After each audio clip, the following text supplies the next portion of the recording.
Hi, David Silverman here. Matt Groening here. Jim Brooks. Al Jean. So on this main title, this is the early version of the main title, and those original clouds that we zoomed through, I wanted them to be as realistic as possible. In fact, the idea was that they were going to be like almost like live action clouds. And that was the first version, and it didn't work. And then they said, okay, we're going to get it right. And that's the version you see from now on, which is not right. Not quite right. And if you notice, we just missed when the little rod goes down Homer's back. Mr. Burns and Smithers aren't there. That was originally a guy eating a sandwich with tongs, which we threw out. Yeah, you don't see Sherry that. and Terry gigantic here. Yeah. And this was we redid a lot of this animation in the second season. We threw this gag out altogether, and we put in instead all the desertins of Springfield that had been designed up to that point. It's not really much of a VCR gag, but that's one of our first freeze frame gags where the bus goes by and there's an advertisement for Duff Beer. Oh, I love this sight gag. I love that. That's great. Too bad we had to lose that. Yeah, we had to trim the title down in the second season.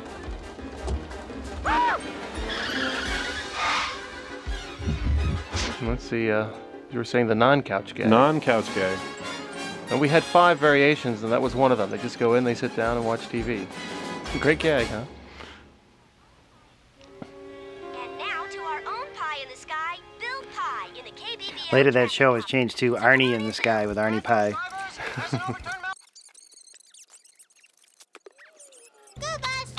This is one of those early shows in which Maggie's sucking over dialogue, which we stopped. Yeah. You know, when we did Maggie Simpson dolls for Mattel, it said on the side of the package, suck, suck, suck, and Mattel said, no. You cannot put that on one of our doll packages, so it's thwack, thwack, thwack.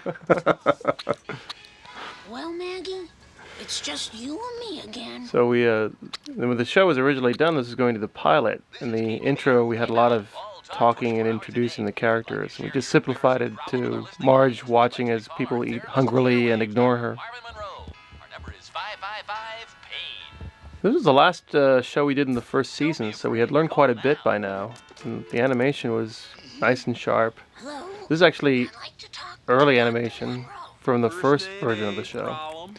And you'll find the backgrounds here are very simple, and you cut to the new stuff, and the backgrounds are much more complex. Listen to me. He doesn't appreciate me. I don't know how much more of this I can... Hey, lady, save your whining for when you're on the air, okay? There's the nuclear power plant crow. It's not much of a gag, but in every establishing shot of the power plant, there's a crow. That's good. Hey, turn it up. I love hearing This was, like all this animation here is what was in the original version, and this was new animation. Sweeter and more romantic. Marvin Monroe is one of the few characters who's died during the course of the series. There's a Marvin Monroe Memorial Wing in the hospital. What was that last thing you said? Why is that? Hey, isn't that Why did we your get rid of wife, him? Homer? Don't be ridiculous. voice, too. My wife worships the ground I Well, walk maybe he'll on. come back. Well, you know what? I never liked the character because I don't like those gruff I don't like gravelly voices in cartoons. It sounds too forced for me. I mean, it's Harry Shearer doing it, and he does lots of brilliant voices, but this one just irritated me. I know it was supposed to be irritating, but it was. My voice is annoying. Marge, tonight, the second he comes through that front door. So the reason why he's named Marvin Monroe is the original idea is that it was going to be revealed that his real name was Marilyn Monroe, and that's why he became a therapist, because he was really hung up on that. Can you be that honest, Marge? I didn't know that. Yeah, you didn't know that. Comes home from I've never shared that story with anyone before. You mean it. Yeah! Homer was a lot thinner in the early shows. Yeah. He's really put on weight. Oh, by the way, I have to say that I had Maggie falling out a lot in this episode. I think I overdid it. Yeah, Al. Last name, I actually have fan mail. When did we cut out these jokes? Alcoholic. When they became too hard to think. I mean, how Well, quickly? 4 seasons in. 4 seasons. Yeah, we did one where Bart wanted to frustrate Jimbo Jones, so he said that he was Jimbo and Mo came to kill him. I think that's the last time that we did it. And of course, this was inspired by countless prank phone call tapes that circulated throughout the country, and particularly the phone calls to the Tube Bar, which got released eventually on CD. Yeah. It was our tribute. Drew Friedman did some illustrations for that. My Great wife's program. gonna leave because she thinks I'm a pig. What? Marge is right. You are a pig. You can ask anyone in this bar. What? This is Mo had black hair, and Barney had yellow hair. Oh no! Yeah, I think we changed it because the yellow seemed too much like his skin. Yeah, yeah. Now he's a pig. Now, this was originally a different guy who did the original reading, and then Hank came in with his version and dubbed it in, right? We can crawl out of the slime. Yeah, and this is the sort of front angle we, stopped doing, where Yeah. Moe's face seems to liquefy almost. We don't do that anymore. Yeah. I think Mo is probably the ugliest character in the history of the series. Hank Azaria, it's really funny because he came in, a few episodes into the show, and he always seems to me like the new guy. Not check. There's the empty void of the background. Flowers. Pretty ones, not dead. Well, we have some beautiful long stem roses. They're We thought it was funny at the very, very beginning of the series to have names of stores rhyme or almost rhyme. So that was Howard's Flowers. And we got really sick of that idea really quickly. I didn't have any real dream sequences in this show, so Hey, Mom. we made one up, basically. Well, there's a very cartoony experiment that we did, which we haven't done since, have we? What's that? Put a real animal noise in the mouth of a character.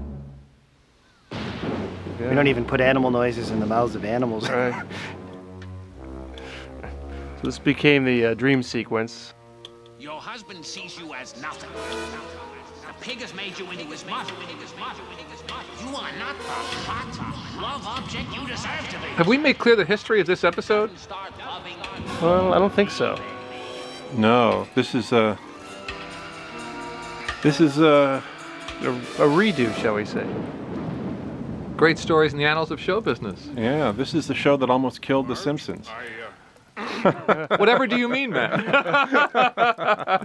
Well, I remember that day. we man. had done 13 episodes, written 13 episodes, and had worked with animators and had all of the episodes in the works before we had seen the results of any of the writing. And all the layouts were done here. Right. Everything was shipped off to Korea, so we really didn't know what we were going to get. And so we had a 6 months later. Now it's 6 months later, we saw the results of that first script, which was this. And Oliver, clothes off. Well, not this episode, what we're seeing now, but not this particular episode, because this is the fixed-up version. But there's elements of the original episode in here. Yes, right? there's a It's just couple of shots. what percentage of this would you say is new? I think about 70%. 70%. And anything that we had old, we actually had a new background too, because all the backgrounds were kind of. But we sat there and saw the worst version of The Simpsons. Well, you can't imagine. You can't imagine how bad it was. That you can be a little off and they became sort of grotesque and everything was horrible. Well, they were the characters were rubbery and ugly. I mean, uglier. and there were extra gags that we didn't write into the show. Oh, by the way, here's June Foray, brilliant voice actress. Lady, you've got to be. So Yeah. proud to have her on the show. She's Yeah. one of the greats. But anyway, so we sat in the Gracie Bungalow and we watched the results of that first episode, and it was it was painful. It was truly painful. We sat there in the dark. Al, were you there, Al? Thank God, no. I wasn't there. Well, let me either. tell you, Jim was there. Were you there? You were there. No. No? I was working on another epised. Okay. Well, anyway, Working on Bart the Genius. we sat there in the dark after the episode had finished, Father is taking me out and dancing. very quickly Like an angel. the room emptied out, leaving just just a few of the people responsible. And let's see how to put this. I think you can say the word. Really? Yeah. Well, what, you want to say it? It's your quote. No, you tell us. Okay. Well, Jim basically said Wait, this is a great Jim's scene. pronouncement was. What a grump. Oh wait, go watch this. The way his beard pops back. Yeah, one little side note too is that the Mambo has gone back in style since the show debut. They was originally kids. Well, we're digressing all over the place, but I love the Mambo. I love Perez Prado. I've gone to see him perform. I used to go see him at the Hollywood Palladium, and before he died. And I thought it would be funny if the Simpsons listened to KMBO, K-Mambo, all Mambo, 24 hours a day. So that's where that came from. But anyway, I have another story. So this is Ms. Botts. Penny Marshall. Penny Marshall, brilliant. Sort of gave her stamp of approval to the show. That was really cool.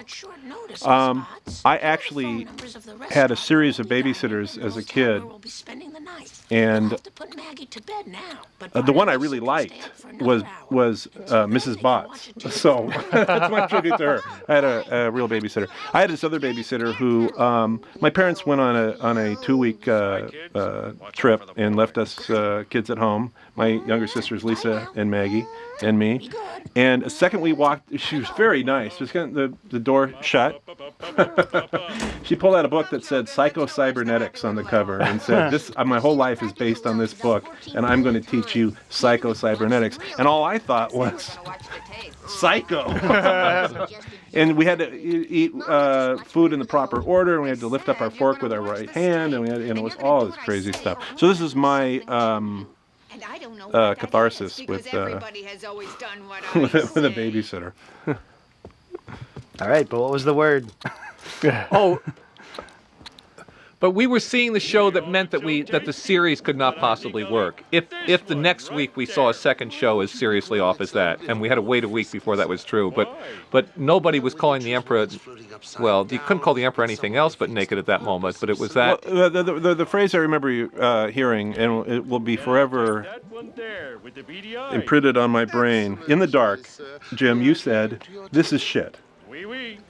And there was silence, and one of the animators said, "What do you mean, shit?" And you said, "A foul substance which causes disease." And that's when the room emptied. I think people realized it was going downhill from there.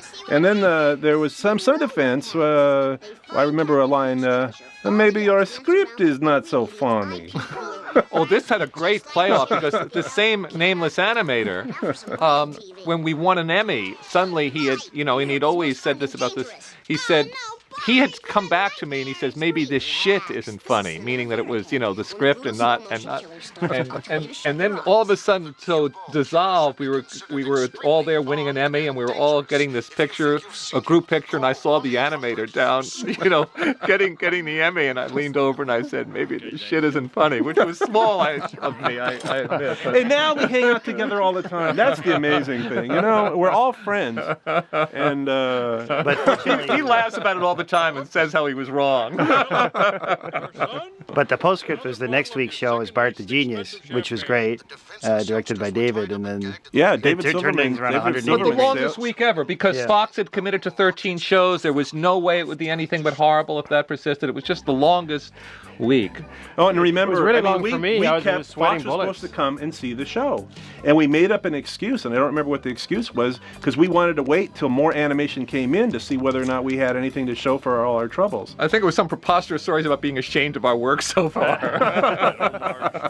I believe, too, wasn't the show going to debut in September? And because of this, it then premiered with the Christmas episode. That's correct. right. That's right. That's why show 8 is the first episode. It turned out that because of the mess ups and miscalculations, and again, it's easy to blame a few culprits, but the fact is, we were looking at this all the way through. We were looking at animatics, we were looking at designs and everything like that, and it just slipped by because we didn't know. We didn't know how to look at animation, and nobody could reassure us during that week. David, you couldn't reassure us that it was going to be okay the following week. Well, I was kind of out of the real loop of it. This is the first time I had directed an episode myself, so after the first disastrous episode,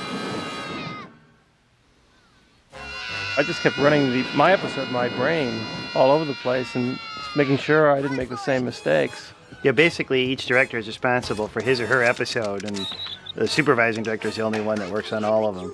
Which we didn't have at that time, really. No. I guess that's why you made me supervising director. Anyway, that week was a horrendous week. I remember not being able to sleep, wondering if indeed this was it. My brief career in animation was over. And it was so gratifying when we saw the animation for the episode that David Silverman directed, Bart the Genius, because it meant, we saw right away, oh, this is fixable, we can make this thing work.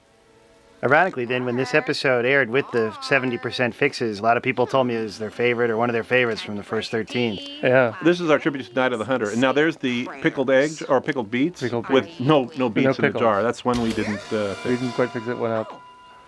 One trivia note, too, is that people say, oh, how come Santa's Little Helper was in the Christmas show and then didn't appear for many of the first season episodes? That's because the Christmas show was the 8th one recorded. Seeing as no one was Right, I think right. it would be really silly. You know what's going to be the for payoff of the story we just told? If we're going to show on the same DVD the what we saw that fateful day, the awful stuff. What do we like it now? What do we panic about? Well, let's not show it all. Let's just show a little piece of it, okay? I think the government has a super fund to clean up that episode.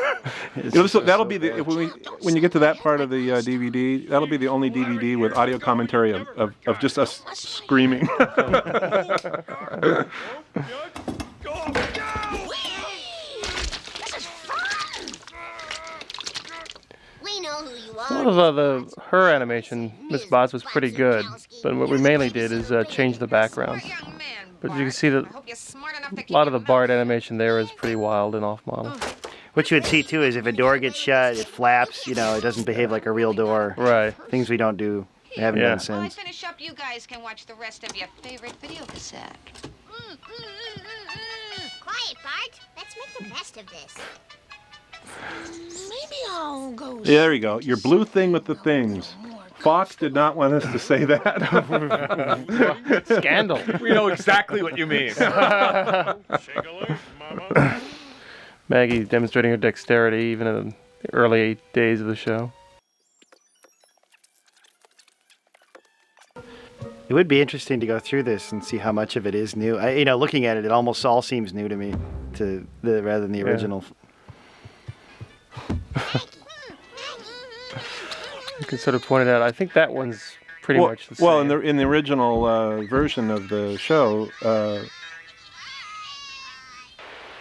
somebody rips the head off of one of the elves and drinks blood out of his neck. I can't remember that. I don't know if that's actually become now a legend. No, it's there? It's in there.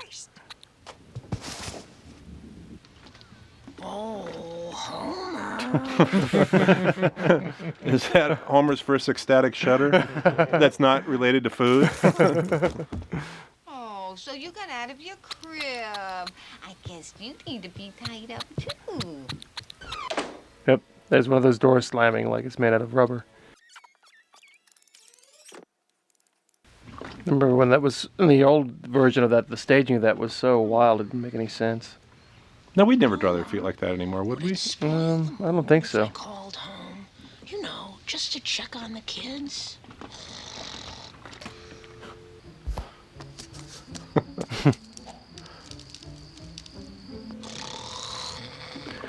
Homer, wake up. This I'm pretty sure is new. So I'm worried. I think we should go home.